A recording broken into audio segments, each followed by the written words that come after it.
Já mám bosí kůži. Mě srdce breče. To je nádherný. Hurá! Takže páči sa? Jo.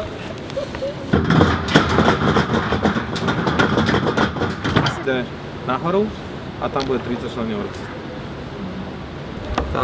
Tak, tady auto. No to jsi si teda vyřádil, to ti teda řeknu.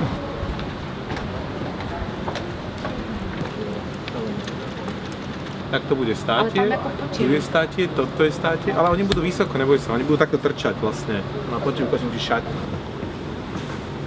Jedna je tvoja, druhá je tanečníkov. Tu tak máš druhú šatňu. Hej. Či chceš právačku alebo lávačku.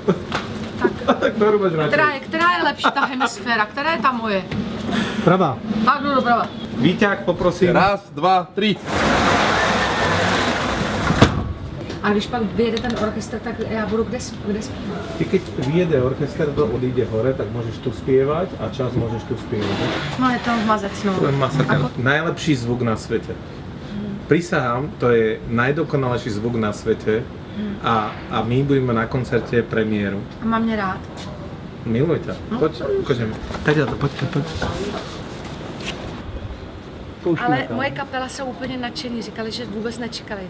Jakmile se slyším moc, tak jsem kritická.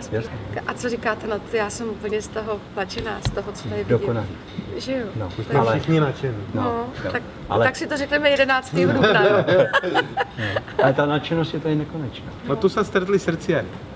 Všetci. Tu ich máš pokope. Ozajstná live show s brutálne dobrým zvukom, obrovským stageom, s veľkými svetlami, s brutálnou výpravou, tak si myslím, že to bude zážitok nie že pre nás, ale pre tých, čo prídu sa na to pozrieť.